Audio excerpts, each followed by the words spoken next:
to the church. Are they just pew members? No, no, no, no, no. They are pastors. As a matter of fact, they are leaders among us. I'm going to get another book now. And remember, we are studying. I'm going to get Testimonies, Volume 4, page 210 to 11. Testimonies, Volume 4, page 210 to 211. And I'm reading. Testimonies, Volume 4, page 210 to 11. I'm beginning to read now. You need to have that book in your hand. She says, the great heart of the work is at blank. And as the human heart throws its living current of blood into all parts of the body, so does the management of this place. The headquarters of our church affects the whole body of believers. If the physical heart is healthy, the blood that is sent from it through the system is also healthy. But if this foundation is impure, the whole organism becomes diseased by the poisoning of the vital fluids. I want you to understand what she's saying here. She's saying if the heart pumps good blood, every organ in the body will benefit by the good blood.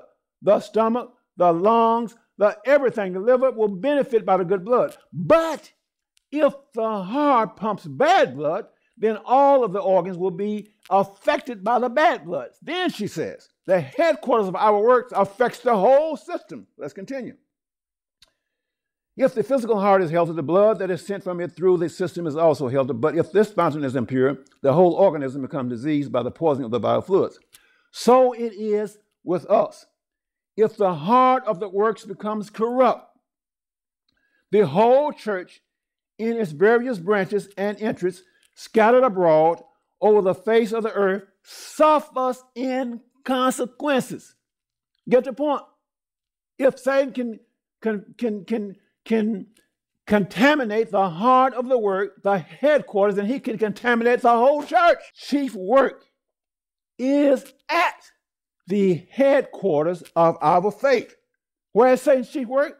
It is at the headquarters of our faith. He spares no pains to corrupt men in responsible positions and to persuade them to be unfaithful to their several trusts. He insinuates his suspicions and jealousies into the minds of those whose business it is to do God's work faithfully. While God is testing and proving these helpers, and fitting them for their posts, Satan is doing his utmost to deceive and allure them, that he may not only destroy them themselves, but may influence others to do wrong and to injure the great work. Now, watch this, brothers and sisters. He seeks by all the means in his power to shake the confidence of God's people in the voice of warnings and reproofs through which God designs to purify the church and to prosper his cause. Are you hearing this, saints? Are you reading along with me? Let's look. Continuing, we're on page 211, second paragraph. It is Satan's plan to weaken the faith of God's people in the testimonies. In, my brothers and sisters, the testimonies. It is his plan to weaken God's people, their faith in the testimonies. Let me continue. It is Satan's plan to weaken the faith of God's people in the testimonies. Next, father skepticism in regard to the valid points of our faith. Now, I want you to understand something, brothers and sisters.